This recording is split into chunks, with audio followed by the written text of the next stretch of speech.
Sound sound of fair. এইখানে কিছু ভৌতিক গল্প বলা হয়, যেটা শোনার পর আপনাদেরও মন থেকে একটাই কথা বেরোবে, সাউন্ড অফ ফেয়ার। ছায়ার ঘর একজন মানুষের এক ভৌতিক অভিজ্ঞতা। রাত তখন প্রায় 2টো। তুষার সেদিন প্রথমবারের মতো শহরের বাইরে একটা পুরনো বাংলোয় রাত কাটাচ্ছিল। জায়গাটার নামই গা ছমছমে চন্দ্রনিবাস। শহর থেকে দূরে পাহাড় ঘেরা এলাকা, চারপাশে নীরবতা, শুধু মাঝে মাঝে ঝিঁঝিঁর ডাক। তুষার এসেছে এখানে একা, লেখার কাজে। একটি প্রবন্ধ লিখতে হবে, বাংলার পরিত্যক্ত স্থাপনার লোকথা। এবং এই বাংলোটার ইতিহাস আছে। কথিত আছে এখানেই একসময় বসবাস করতেন রাজনারায়ণ মুখার্জি, যিনি এক অদ্ভুত শোকে দিনের পর দিন নিজের ছায়ার সঙ্গে কথা বলতেন। একদিন সকালে তার মৃতদেহ পাওয়া যায় ঘরের মাঝখানে, পা বাঁকা হয়ে, মুখ গর্ত হয়ে ঢুকে গেছে নিজের বুকের ভেতরে। তুষার এসব কাহিনী বিশ্বাস করত না। সে নিজেই যুক্তিবাদী, নিরীশ্বরবাদী এবং সাহসী। তবে আজ রাতটা একটু অস্বাভাবিক লাগছে। ঘড়ির কাঁটা রাত 2:37। ছাদে বাতি জ্বলছে, ঘরের দেয়ালে তার ছায়া পড়েছে। সে বসে আছে খাটের এক কোণে, ল্যাপটপ খুলে। হঠাৎ সে দেখতে পেল ছায়াটা নড়ছে, কিন্তু সে তো স্থির। তাহলে ছায়া নড়ছে কেন? সে উঠে দাঁড়াল। ঘরের মধ্যে হাঁটতে হাঁটতে নিজেকে বোঝাতে চেষ্টা করল, নিশ্চয় বাতাসে পর্দা নড়েছে, আলো পড়েছে অন্যভাবে। কিন্তু বাতাস নেই। সে আবার বসে পড়ল।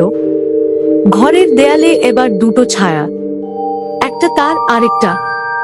সে ধীরে ধীরে দেয়ালের দিকে তাকিয়ে দেখে দ্বিতীয় ছায়াটা হাঁপাচ্ছে, যেন দ্রুত নিঃশ্বাস নিচ্ছে। সে উঠে গিয়ে বাতিটা বন্ধ করে দিল। ঘর অন্ধকার, কিন্তু অন্ধকারেও মনে হচ্ছে কেউ আছে। সে চোখ বন্ধ করে শুয়ে পড়ল। মনে মনে ভাবল, ঘুমাতে হবে, সবই কল্পনা। ঘুম এলো না। তখন হঠাৎ কানে ফিস ফিস শব্দ, আমি তোকে দেখছি। সে চোখ মেলে তাকালো। কেউ নেই। তবে দরজার নিচ দিয়ে এক জোড়া পা দেখা গেল, ছায়া। পায়ের আঙুলগুলো উল্টো দিকে ঘোরা। হাঁটা নয়, দাঁড়িয়ে থাকা নয়, ছায়াটা যেন ক্রমাগত এগিয়ে আসছে, কিন্তু জায়গা থেকে নড়ছে না। সে চিৎকার করে উঠতে গেল, কিন্তু গলা দিয়ে শব্দ বেরোল না। সে ছুটে গিয়ে দরজা খুলল, কেউ নেই।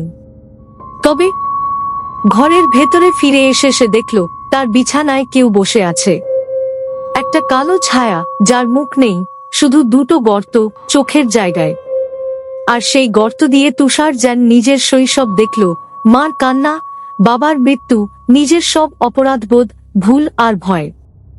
সব যেন ফুটে উঠছে তার সামনে, যেন নিজেই নিজের শত্রু। তুষার পেছনে হাঁটতে হাঁটতে দেয়ালে গিয়ে ধাক্কা খেল। ঘরের আলো হঠাৎ জ্বলে উঠল। সব ঠিক আছে, কেউ নেই। সে আবার ল্যাপটপ খুলল, লিখতে বসল। লোককথা নয়, সত্যি। ছায়ারা এখনো বেঁচে থাকে দেয়ালের ফাঁকে। তারা শুধু অপেক্ষা করে কেউ একা আসুক, কেউ ভয় না করুক।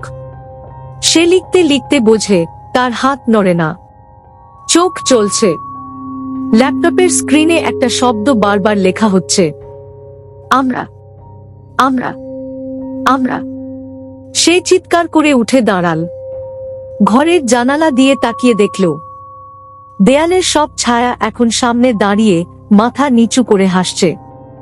সকালে গ্রামের লোকজন এসে দেখে তুষার নেই।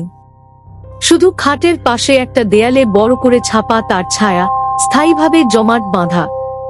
আর তার ল্যাপটপের স্ক্রিনে শেষ লেখা শব্দ, ছায়ারা কখনো মরে না, তারা শুধু নতুন শরীর খোঁজে।